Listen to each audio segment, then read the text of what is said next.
সালাত নামের গোলামি দাসত্ব দেওয়া করবে, কিয়ামতের ময়দানে আল্লাহ পাক রব্বুল আলামিন তাদের কি করবেন? আল্লাহর রাসূল সাল্লাল্লাহু আলাইহি ওয়াসাল্লাম তাদেরকে এই চেহারার ভিতরে দূর থেকে চিনে চিনে তাদেরকে ভাই বলে সম্বোধন করবেন। ওই কঠিন সময়ের ভিতরে তাদের বিপদে পাশে থাকবেন। কথা বলেন ঠিক কিনা? তাহলে নামাজের গুরুত্ব আছে না নাই? নামাজের গুরুত্ব আছে না নাই? আমাদের সলাতের করা লাগবে কি লাগবে না?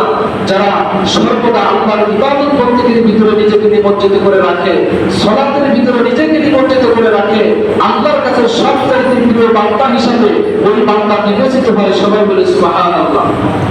আল্লাহ রাসূল সাল্লাল্লাহু আলাইহি ওয়াসাল্লাম বলেন যে যারা সকাল সন্ধ্যা মসজিদে যায় আল্লাহর ইবাদত বন্দেগী করার জন্য, যারা সকাল সন্ধ্যা মসজিদে আসে সালাত আদায় করার জন্য, ফেরেশতারা পর্যন্ত তাদের জন্য তিনটা দোয়া করতে থাকেন। সবাই বলে সুবহানাল্লাহ।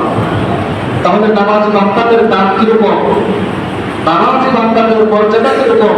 ফেরেশতারা পর্যন্ত নামাজি বান্দার জন্য দোয়া করতে থাকেন। সবাই বলে সুবহানাল্লাহ। আল্লাহ রাসূল সাল্লাল্লাহু আলাইহি ওয়াসাল্লাম বলেন, যখন যে বান্দাগুলো সকাল এবং সন্ধ্যার সময় মসজিদে আসে আল্লাহর ইবাদত বন্দেগী করার জন্য, সালাত আদায় করার জন্য, এই সালাত আদায় করার কারণে ফেরেশতারা তাদের জন্য তিনটা দোয়া করতে থাকেন। এক নম্বর দোয়া করেন আল্লাহুম্মা সাল্লি আলাইহি ওয়া রাব্বুল আলামিন। আপনি কি করেন? আপনার বান্দার উপর রহমত বর্ষণ করেন। এরপরে দোয়া করেন ওয়ারহামহু, তাদেরকে দয়া করেন। এরপরে আল্লাহ রাসূল সাল্লাল্লাহু আলাইহি ওয়াসাল্লাম বলেন, ফেরেশতারা তিন নাম্বার যে দোয়াটা করে আল্লাহর কাছে, আল্লাহর কাছে বলেন ওয়া মাগফিরাতু ওয়া রাব্বুল আলামিন। আপনার বান্দা আপনার ইবাদত বন্দেগীর ভিতরে নিজেকে নিমজ্জিত করে রেখেছে, আপনার গোলামি দাসত্বের ভিতরে সর্বদা নিজেকে নিমজ্জিত করে রেখেছে।